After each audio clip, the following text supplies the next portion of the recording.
It was supposed to be a weekend of celebration, and now it's mixed.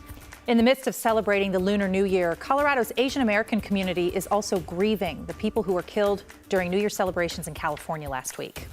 And meth has been reported at a library in the Denver area, meaning it joins 2 others closed for testing.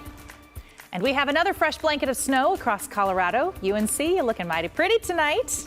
The snow is not melting anytime soon because we have some cold days ahead. Let's start at 5 with a look outside at the tunnels. Not a great look at the tunnels tonight, looking pretty snowy, pretty foggy. This is just the start of what's going to be a very cold week ahead. Pretty brutal.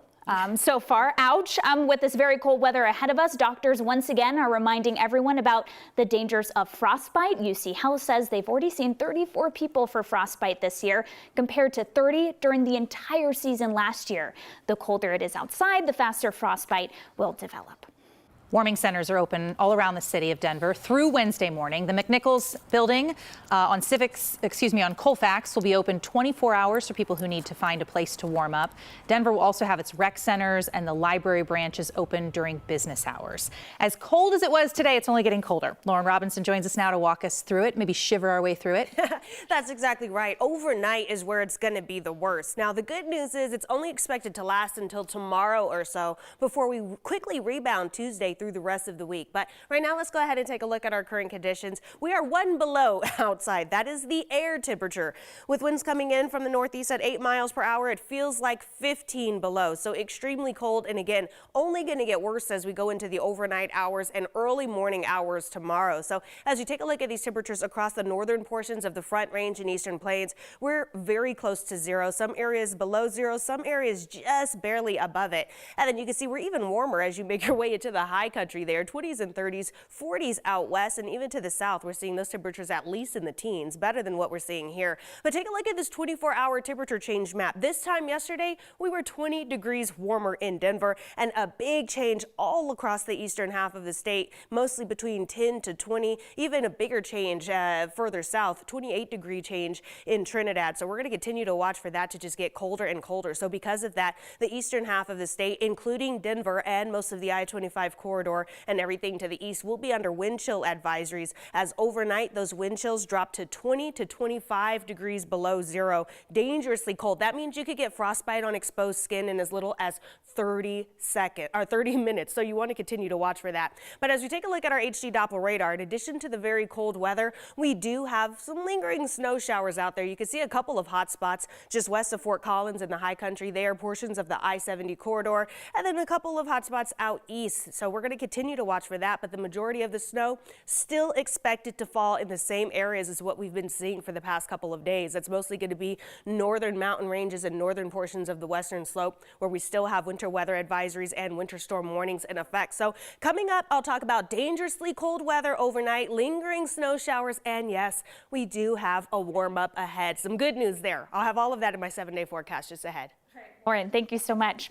Another library is now closed because of meth contamination. This time, it's the Arvada Library. The Jefferson County Health Department found meth during preliminary testing at the library. The facility will stay closed until they can do more testing to find out how much of the library is affected.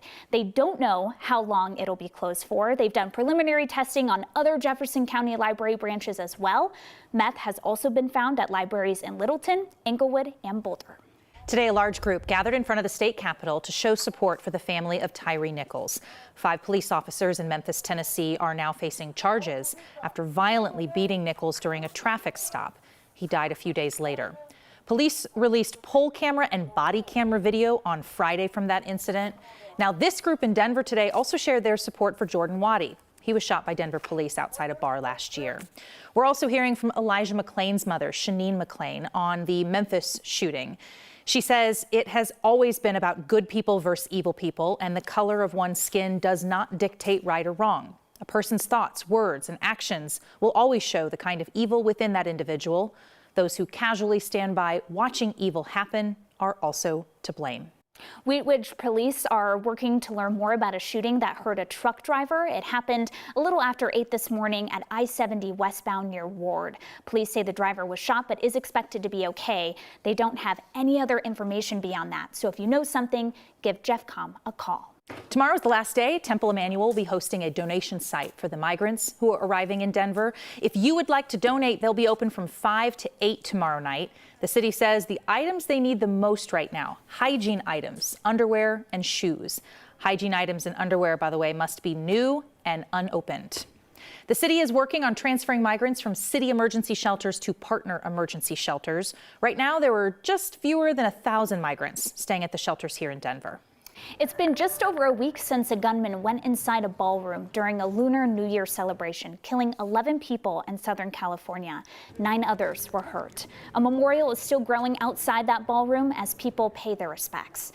The AAPI community is offering support to people who are grieving from the shooting. As Denver's Lunar New Year celebrations wrap up, the community is thinking about those who don't have that opportunity to look ahead this new year. 9 News reporter Jaleesa Irizarry shows us how the community is reflecting the season and how they can find support. Warm up, guys. Keep warming up. Keep moving. Keep moving. Snow may cover this Lunar New Year, but it doesn't dampen the celebration. Even in the bitter cold. I'm thankful to be inside, to say the least. Angelia Hahn's personality will warm anyone up. Somebody has to do it, right? Hahn is one of the vendors at the Far East Center's Lunar New Year festivities. I sold out of the 4-packs. She's the owner of a bakery business because where there's cake, there's usually something worth celebrating. You know, celebrating those small moments, those small wins in your life. This year, that means more.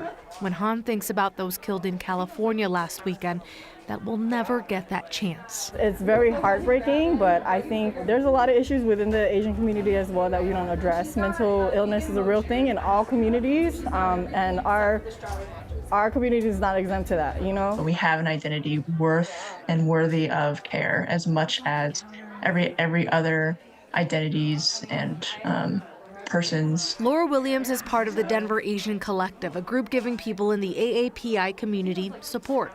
On Monday evening, they're hosting a community conversation, a space for anyone to reflect on how the Monterey Park shooting has left them feeling. You do matter, and it does deserve care, no matter what. Support can be different for everyone. For Han, a smile or a sweet treat can warm anyone up. Thank you. Good to see you, ladies. Jaleesa Irizarry, 9 News. The Denver Asian Collective will host their quarterly community conversation meeting tomorrow night. They invite anyone looking for support after the Monterey Park shooting to come. We've got more information about that in this story on 9news.com. This shooting hit right at home for a reporter at our partner station in Dallas. Her husband's aunt was one of the victims shot and killed that day. Tiffany Liu shares her story.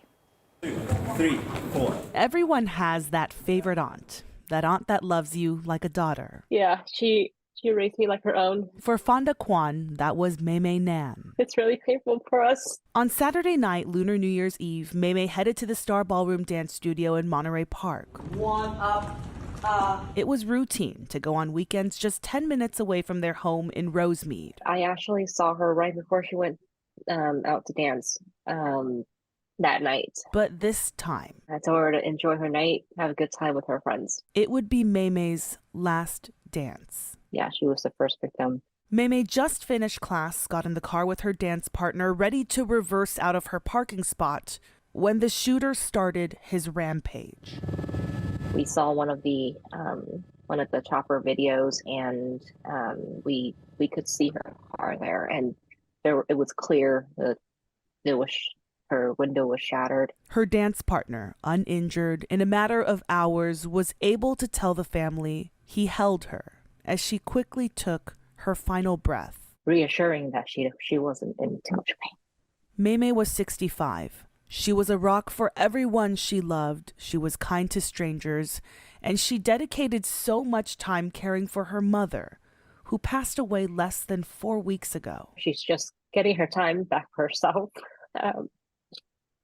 And that's cut short because of the shooter.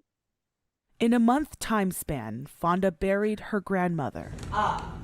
1. And now Aunt Maymay, who we hope is dancing her way to heaven. while they were celebrating and they were dancing, I hope they all had a good time. I have covered mass shootings before, and it's never easy, this one especially hard. And there are always what ifs. What if she left the dance floor just a few minutes earlier? What if the family celebrated their Lunar New Year dinner on Saturday instead of Friday? What if we stop the violence and mass shootings across the country? Again, Tiffany Liu reporting. We know these stories are very tough to watch. If you need somebody to talk to, there is help out there. You can call Colorado Crisis Services. We have the number there on your screen.